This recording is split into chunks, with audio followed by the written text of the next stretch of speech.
I'll tell you what it is that you need to do to be successful. Some of these things aren't so malleable, but others are things that you can work on.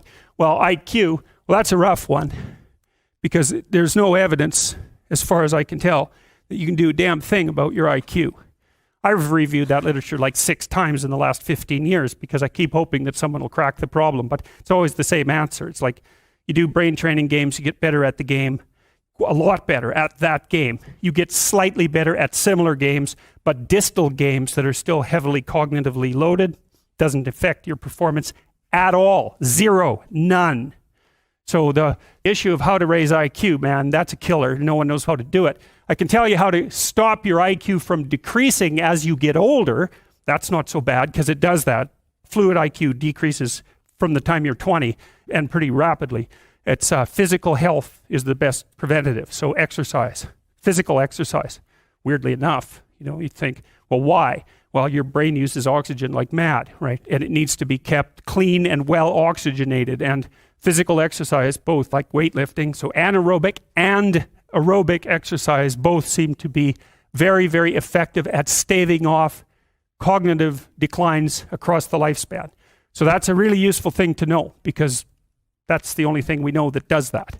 So then the next best predictor of lifetime success is conscientiousness. And of the 2 aspects of conscientiousness, say orderliness and industriousness, the better predictor is industriousness. So the question is, well, what can you do about your industriousness?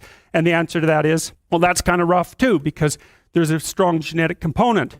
But you can work on micro habits with regards to your conscientiousness. And I think the best thing you can do with regards to your conscientiousness is to set up some aims for yourself, goals that you actually value.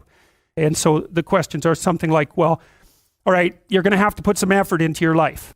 And you need to be motivated to do that. And so what are the potential sources of motivation? Well, you could think about them in the big 5 manner. If you're extroverted, you want friends. If you're agreeable, you want an intimate relationship. If you're disagreeable, you want to win competitions. If you're open, you want to engage in creative activity. If you're high neuroticism, you want security. Okay, so those are all sources of potential motivation that you could draw on, that you could tailor to your own personality.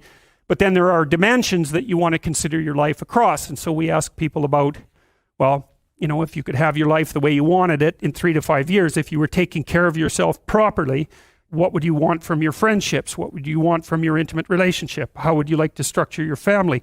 What do you want for your career? Well, how are you going to use your time outside of your job? And how are you going to regulate your mental and physical health, and maybe also your drug and alcohol use? Because that's a good place to auger down, because alcoholism, for example, wipes out 5 to 10% of people. So you want to keep that under control. And then maybe you develop a vision of what you would like your life to be. Then you break down the goal into micro processes that you can implement. The micro processes become rewarding in relation to their causal association with the goal. And that tangles in your incentive reward system, the dopaminergic incentive reward system. And that's the thing that keeps you moving forward. And the way it works is that it produces positive emotion when it can see you moving towards a valued goal. Okay, well, what's the implication of that? Better have a valued goal, because otherwise you can't get any positive motivation working out. And so the more valuable the goal, in principle, the more the micro processes associated with that goal start to take on a positive charge. And so what that means is, well, you get up in the morning and you're excited about the day. You're ready to go. And so as far as I can tell, what you do is you specify your long-term ideal.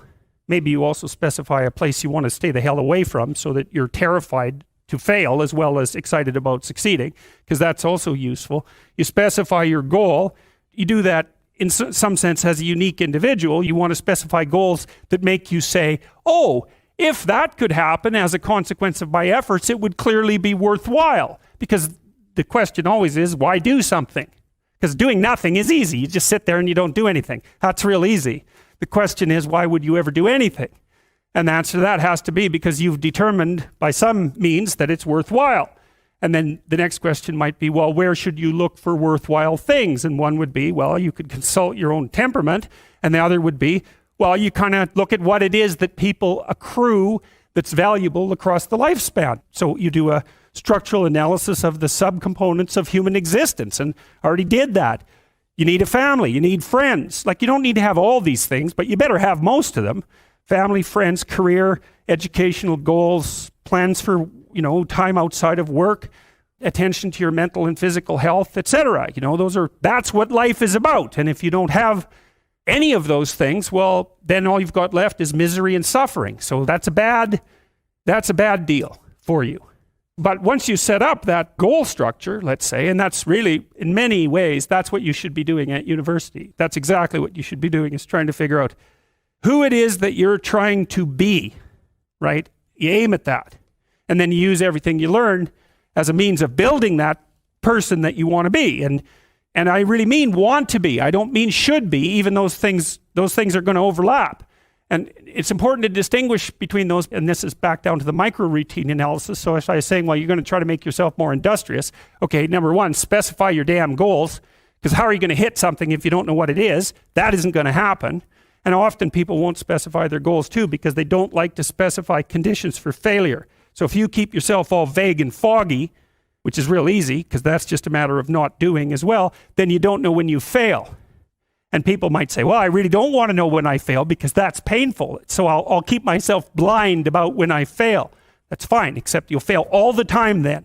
You just won't know it until you've failed so badly that you're done. And that can easily happen by the time you're 40. So I would recommend that you don't let that happen. So that's willful blindness, right? You could have known, but you chose not to.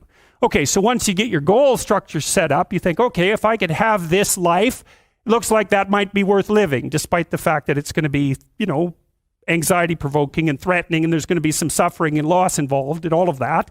Obviously, the goal is to have a vision for your life such that, all things considered, that justifies your effort.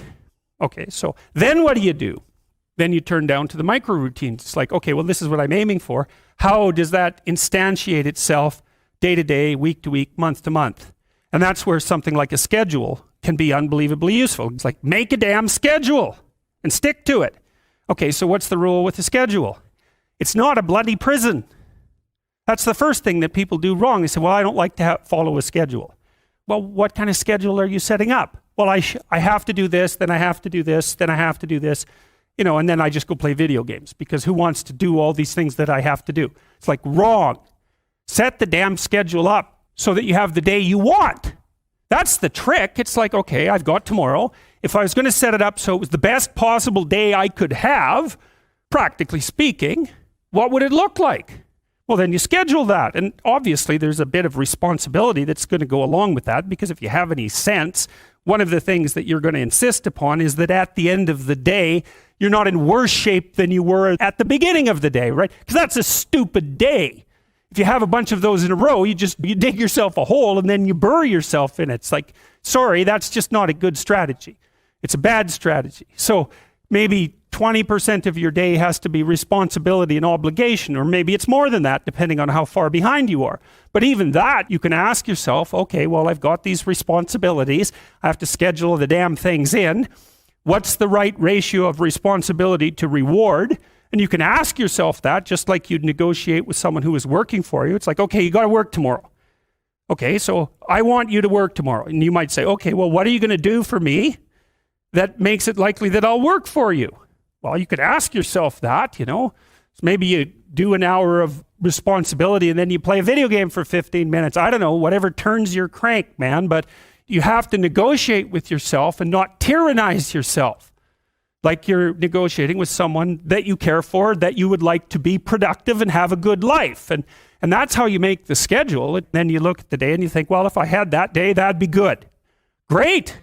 And you're useless and horrible, so you'll probably only hit it with about 70% accuracy, but that beats the hell out of 0, right? And if you hit it even with 50% accuracy, another rule is, well, aim for 51% the next week, or 50.5% for God's sake, or because you're going to hit that position where things start to loop back positively and spiral you upward.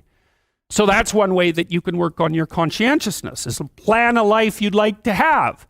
And you do that partly by referring to social norms. That's more or less rescuing your father from the belly of the whale. But the other way you do that is by having a little conversation with yourself, as if you don't really know who you are, because you know what you're like. You won't do what you're told. You won't do what you tell yourself to do. You must have noticed that. It's like you're a bad employee and a worse boss. And both of those work, for you. You don't know what you want to do, and then when you tell yourself what to do, you don't do it anyways. You should fire yourself and find someone else to be. But my point is that you have to understand that you're not your own servant, so to speak. You're someone that you have to negotiate with, and you're someone that you want to present the opportunity of having a good life to. And that's hard for people because they don't like themselves very much. So, they're always like cracking the whip and then procrastinating, and cracking the whip and then procrastinating. And it's like, God, it's so boring and such a pathetic way of spending your time. And you know what that's like because you probably waste like 6 hours a day. And I think we did an economic calculation about that a while back, right? Your time's probably worth $50 an hour, something like that. I mean, you're not getting paid that now, but you're young. And so this is investment time. And what you do now is going to multiply its effects in the future. So let's say it's $50 an hour, which is perfectly reasonable. So if you waste 6 hours a day, and you are, then you're wasting about $2,000 a week, or about $100,000 a year. So go ahead, but that's what it's costing you every hour. And you need to know what your damn time is worth. So let's say it's not $50, it's 30, whatever. Maybe it's 100, it's somewhere in that range. One of the things you should be asking yourself is, when you spend an hour, was that, would have I paid someone $50 to have had that hour? And if the answer is no, it's like, maybe you should do something else with your time. And it depends on whether or not you think that your time's worthwhile. But the funny thing about not assuming that is, if you assume your time isn't worthwhile, what happens is you don't just sit around sort of randomly in a state of responsibilityless bliss. What you do is you suffer existentially. And so that seems like a stupid solution.